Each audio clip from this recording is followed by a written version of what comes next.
I క్యాంప్కి ప్రారంభించడానికి చేసిన మన ఏసీపీ సార్ని స్వాగతం పలుకుతున్నాం సార్. ఈ కార్యక్రమం మేడం మేడం ఇద్దరు రండి.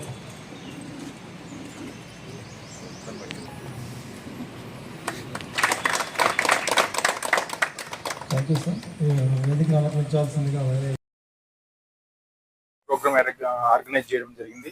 మీరు నిత్యం రోడ్ల మీద ఉంటారు, సో ఈ కంటి మీద కొంచెం కాన్సన్ట్రేషన్ చేయడం, ఆరోగ్యం మీద దృష్టి పెట్టడం అనే అవసరం. దాని ఆధారంగా ఏసీపీ సార్ యొక్క ఇన్స్ట్రక్షన్స్ తోటి ఈ రోజు ఈ ప్రోగ్రామ్ ఇక్కడ మన ఆర్గనైజ్ చేయడం జరుగుతుంది.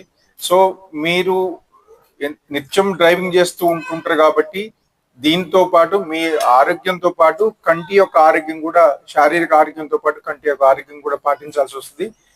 ఆ ఉద్దేశంతో దీని గురించి జాగ్రత్తలు చెప్పడం కోసం టెక్నీషియన్స్ కూడా పిలిపించడం జరిగింది.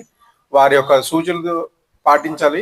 అదేవిధంగా మాకు కూడా, మీరు నిత్యం రోడ్ల మీద ఉంటారు కాబట్టి విలేజ్లలో కానీ రోడ్ల మీద కానీ ఏదైనా ఇన్సిడెంట్స్ అయినా దానికి సంబంధించినవి కూడా నిత్యం మాకు కమ్యూనికేట్ చేస్తూ మాతో టచ్లో ఉండాలని కోరుకుంటున్నాం. Thank you. ధన్యవాదాలు. ఇక్కడికి వచ్చినటువంటి ఎవరైతే డ్రైవర్లు ఉన్నారో, నార్మల్గా ఎవరైనా సరే ప్రతి ఒక్కళ్ళు కూడా కంటి పరీక్ష అనేది చాలా అవసరం మీకు. ఎందుకంటే డ్రైవింగ్ చేసేటప్పుడు మీరు మసకగా కనిపించడం వల్ల ఎదురుగా వచ్చే వాళ్ళు చక్కగా కనిపించకపోయినా మీకు ఇబ్బంది అవుతుంది. ఎందుకంటే మన తల్లాల్లో ఇక్కడ మల్లారం రోడ్లో ఆర్యవైశ్య కళ్యాణ మండపం ఎదురుగా మన ఎల్వి ప్రసాద్ ఐ ఇన్స్టిట్యూట్ ఉంది. అందరూ కూడా ఉచితంగానే కంటి పరీక్షలు జరుగుతాయి. ఉదయం 9 గంటల నుంచి సాయంత్రం 6 గంటల వరకు ఉచితంగానే చెక్ చేస్తారు. ఆదివారం ఒకరోజు మాత్రమే సెలవు అనేది ప్రకటించడం ఉంటుంది. మిగతా అన్ని రోజుల్లో మీరు ఎప్పుడైనా సరే 9 గంటల నుంచి 6 వరకు వచ్చి కంటి పరీక్షలు మీతో పాటు మీ కుటుంబ సభ్యులు, మీకు దగ్గరలో తెలిసిన వాళ్ళందరూ కూడా రావచ్చు చెకప్ కి. అక్కడ ఏంటంటే మీకు మొదటిగా కళ్ళద్దాలు అవసరం ఉన్న వాళ్ళకి కళ్ళద్దాలు ఇవ్వడం జరుగుతుంది. లేదు కంట్లో నలకబడినా, నీళ్లు గారినా, ఏదైనా ప్రయాణం చేసేటప్పుడు దెబ్బ తగిలినా, ఏదైనా సరే కంటికి సంబంధించి ఆన్లైన్ మెడికేషన్ అనేది చేయడం జరుగుతుంది. ఇక్కడ వరకు తగ్గే జబ్బును మాత్రం డాక్టర్ గారు ఆన్లైన్ ద్వారా మీతో వీడియో కాల్ మాట్లాడి డ్రాప్స్ అనేది రాస్తారు. లేదు డ్రాప్స్ ద్వారా తగ్గదు, డాక్టర్ లెవెల్లోకి వెళ్ళాలి అంటే నవభారత్ లో మన ఎల్వి ప్రసాద్ మెయిన్ హాస్పిటల్ అనేది ఉంది. అక్కడ మనకి హైదరాబాద్ డాక్టర్స్ అవైలబుల్ ఉంటారు. అక్కడ మీకు ఆపరేషన్స్, క్యాటరాక్ట్ ఆపరేషన్స్, స్టెరేజ్ కారణమవుతుందా? మన తప్పు వల్లనే అవుతాయా?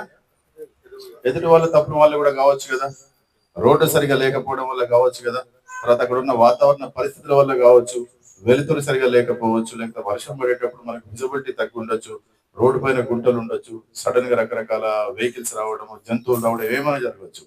సో ఏం జరిగినా యాక్సిడెంట్ అయితే అల్టిమేట్ గా మనకు కూడా నష్టపోతాం. అంటే మన ప్రాణాలకు ముప్పు అవుతుంది, వాహనాలు కూడా నష్టపోతాయి. సో మనం నష్టపోవద్దు, మనం ప్రాణాలతో ఉండాలి, క్షేమంగా ఉండాలంటే మనం నిరంతరం కూడా అలర్ట్గా ఉండాలి. అలర్ట్ ఏ స్థాయిలో ఉండాలంటే జాగ్రత్త అనేది ఎదుటి వాడి పొరపాటు చేసినా కూడా వీలైనంత వరకు మనల్ని మనం రక్షించుకునే విధంగా ఉండాలి. దాన్ని డిఫెన్సివ్ డ్రైవింగ్ అంటారు ఇంగ్లీష్ లో. డిఫెన్స్ అంటే రక్షించుకోవడం. మన మీద ఎవరైనా దాడి చేసేటప్పుడు మనల్ని మనం రక్షించుకోవడానికి డిఫెన్స్ అంటాం. డిఫెన్సివ్ డ్రైవింగ్ అంటే మన పొరపాటే కాకుండా ఇతరత్ర పొరపాట్లు ఏమైనా ఉన్నా, ఎదుటి వ్యక్తిది కానీ పరిసరాల పట్ల ఉన్న పొరపాట్లు ఉన్నా కూడా మనం నష్టపోకుండా ఉండే, అంటే ఏ రకంగానైనా ఎటువంటి అవాంతరాలు వచ్చినా కూడా మనం ఇబ్బంది పడద్దు. కోవిడ్ వచ్చినప్పుడు ఏం చేసినాం? అందరం ఎవరికైనా షేక్ హ్యాండ్ ఇచ్చినామా? మనం దగ్గరికి పోయి మాట్లాడినామా? ఎవరైనా దగ్గినా తుమ్మినా ఏం చేసేది? మనం దూరం ఉండేటోళ్ళం. అంటే మనం జాగ్రత్త పడ్డాం. సో డ్రైవింగ్ చేసేటప్పుడు కూడా నేను జాగ్రత్తగా ఉంటున్నా అనుకోవడంతో పాటు మిగతా వాళ్ళు ఏమైనా పొరపాటు చేసినా కూడా తొందరపడద్దు. అప్పుడు మనకు క్షేమంగా ఉంటుంది. దీని అల్టిమేట్ లక్ష్యం, దీని ఉద్దేశం ఏంటంటే మనం ప్రమాదాల బారిన పడద్దు, మనం క్షేమంగా ఉండాలి, మన వాహనాలు క్షేమంగా ఉండాలనేది ఉద్దేశం. సో ఇదంతా ఐడియా ఉంటది. నేను మాత్రం సేఫ్ అనుకుంటాం. మనం పొద్దున్నే వాహనం తీసుకొని రోడ్ ఎక్కేటప్పుడు ఏమనుకుంటాం? రోజు యాక్సిడెంట్లు చూస్తుంటాం, నాకు మాత్రం ఏ కాదు అనుకుంటాం. ఇప్పుడు యాక్సిడెంట్ లో ప్రాణాలు పోగొట్టుకున్నాడు. సో మన పరిస్థితి అలా కావద్దు, మన తోటి వ్యక్తి పరిస్థితి అలా కావద్దు అనుకుంటే నిరంతరం అలర్ట్ ఉండాలి. మనం తీసుకోవాల్సిన జాగ్రత్తలు ఇవన్నీ మీకు ఐడియా ఉన్నాయి, ఎక్కువ చెప్పాల్సిన అవసరం లేదు. ఒకటి, మీరు ఎప్పుడు అలర్ట్ గా ఉండాలి, యాక్టివ్గా ఉండాలి.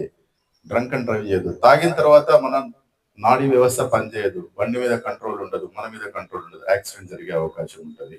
తర్వాత నిద్ర. చాలా సందర్భాలలో మనం వరుసగా 2 రోజులు నేను రెగ్యులర్ గా తిరుగుతున్నా, ఇక్కడి నుంచి కలకొడమ పోతా, ఇక్కడి నుంచి ఏనుగుడు పోతా, వైరా పోతా, నేను రోజు తిరుగుతున్న గంట సేపట్లో వస్తాను మనం అనుకుంటాం. గంట కాదు, నిద్ర వచ్చినప్పుడు ఎలా ఉంటుందో మీ అందరికీ తెలుసు. కన్ను రెప్ప పడ్డ దాని లోపల యాక్సిడెంట్ అయిపోతుంది. అట్లా అనిపించినప్పుడు ఆ ఒక్క క్షణం మీ జీవితాన్ని కాస్త తారుమారు చేస్తుంది, మీ కుటుంబాన్ని రోడ్డు మీద పడేస్తుంది.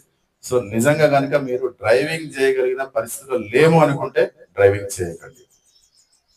నెక్స్ట్ ఇక్కడ పెట్టిన మంచి కార్యక్రమం ఏంటంటే, చాలా మంది కూడా ఇప్పుడు మీరు ఒకసారి చెక్ చేసుకున్నాక దృష్టి లోపల ఏమైనా కొంచెం తేడా ఉందా అర్థమవుతుంది. ఆ తేడా ఉన్నప్పుడు కూడా మీకు మళ్ళీ గ్లాసెస్ తీసుకోవాలి, టైం వాడాలి. ఆ గ్లాసెస్ కూడా సరిగ్గా మీరు చాలా సార్లు అబ్జర్వ్ చేసి ఉంటారు కదా, వాహనాలు కనిపిస్తుంటాయా, ఏం కాదని పోతాం. అట్లా యాక్సిడెంట్ వింటర్ లోపల, చలికాలం లోపల ఉదయాన్నే ఎన్ని యాక్సిడెంట్లు చూసినాం మనం. చాలా యాక్సిడెంట్స్ అవుతుంటాయి. ఆ డ్రైవర్లంతా కూడా మంచి నిష్ణాతులైన డ్రైవర్లు అయినా నిర్లక్ష్యంతో నాకు ఏమి కాదు అనే దూరంతో చేయడం వల్లనే యాక్సిడెంట్స్ అయింది. మనం మాత్రం ఎప్పుడు మనమేం సూపర్ మ్యాన్లం కాదు కదా, సూపర్ హీరోలమేం కాదు కదా ఏం కాకుండా పోవడానికి. సో ఎవరు అతీతులు కాదు. మనం ఎప్పుడు నిర్లక్ష్యంతో నాకు ఏమి కాదనే దూరటి డ్రంక్ అండ్ డ్రైవింగ్ చేయొద్దు. ప్లస్ మిగతా వాళ్ళ పొరపాట్లను కూడా జాగ్రత్తగా ఉండాలి. ఇంకొకటి కూడా ఏం జరుగుతుందంటే, ఎదుటి నుంచి వెహికల్ వచ్చేటప్పుడు పొరపాటు ఎదుటి వెహికల్ ముందు వెహికల్ తగలడం జరుగుతుంటది. మనం గొడవ పెట్టుకుంటుంటాం. తొందరపడి రోడ్డు మీద గొడవ పెట్టుకోకండి. ఎదుటోడు తప్పు చేసినా కూడా నువ్వు ఒక మాట అంట మొదలు పెడితే ఎదుటోడు ఒక మాట. మనం చాలా సందర్భాలలో చూస్తుంటాం కదా, నష్టం జరిగింది, యాక్సిడెంట్ అయింది, స్టేషన్కి వచ్చి కంప్లైంట్. లేదా రెండు వెహికల్ పక్కన పెట్టుకోండి, మీరు ఇద్దరు మాట్లాడుకున్నారు, ఏదో నష్టానికి నష్టపరిహారం ఇస్తారు, మూడో వ్యక్తి మాట్లాడతారు, మంచిగా మాట్లాడుకోండి. అది పక్కన పెట్టి ఘర్షణ పడ్డం మొదలు పెట్టింది అనుకోండి, అసలు విషయం పక్కకు పోతుంది, ఘర్షణ జరుగుద్ది, టైం వేస్ట్ అవుతుంటుంది. సో దాన్ని రేస్ డ్రైవింగ్ అంటాం, అంటే ఆవేశపూరితంగా చేసే సంఘటనలు. ఇవన్నీ అంటే ఎక్కడెక్కడ గొడవలు జరుగుతాయి అనేది కొన్ని వేల కేసులు చూసిన తర్వాత ఏమేమి జరుగుతున్నాయి అనేది చక్కగా అదంతా తయారు చేయడం జరిగింది.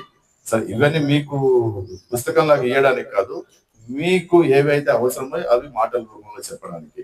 డిఫెన్సివ్ డ్రైవింగ్ అంటే ఎప్పుడు మనం జాగ్రత్తగా ఉండడం, రేజ్ తొందరపడి ఎదుటి వాళ్ళతో ఘర్షణ పడకపోవడం, మూడోది మనం పర్ఫెక్ట్గా ఉండడం. ఇవి కనుక మనం జాగ్రత్తలు తీసుకుంటే ఖచ్చితంగా ఉదయం బయటకు వచ్చిన తర్వాత సాయంత్రం పూట ప్రాణాలతోని క్షేమంగా ఇంటికి వెళ్తాం. మన ప్రోగ్రామ్ పేరేంటి గట్టిగా చెప్పండి ఒకసారి. అరైవ్ అలైవ్ అంటే ప్రాణాలతోనే చెప్తారు.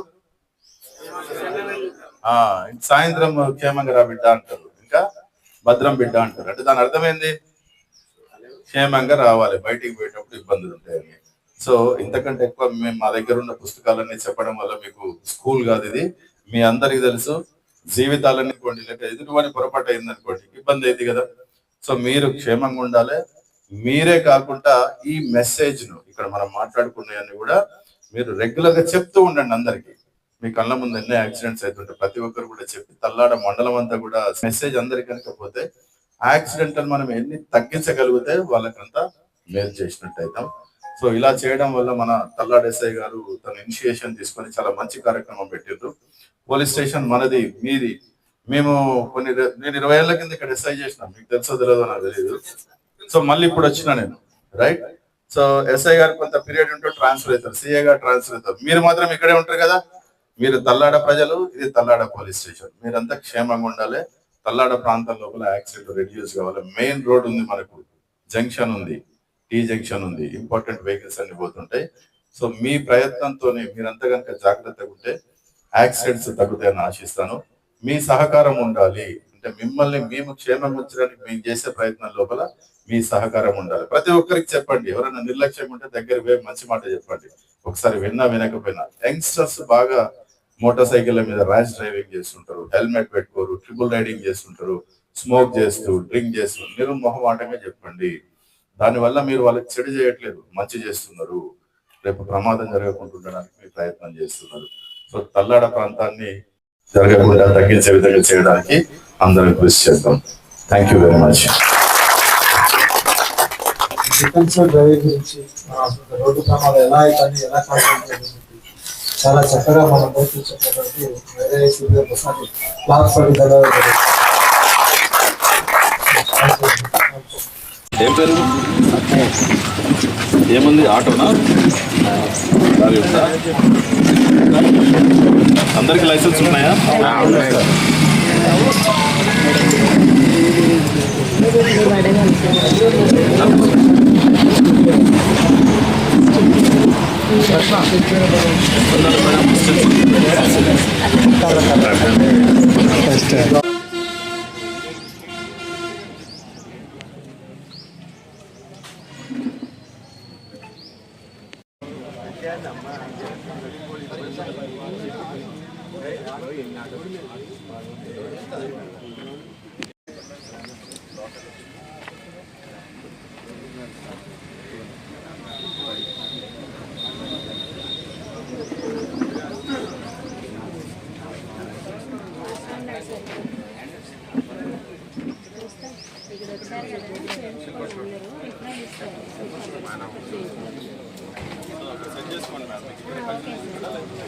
ఎక్కడైనా బాగానే ఉంది సార్ కంటిన్యూ చేస్తాం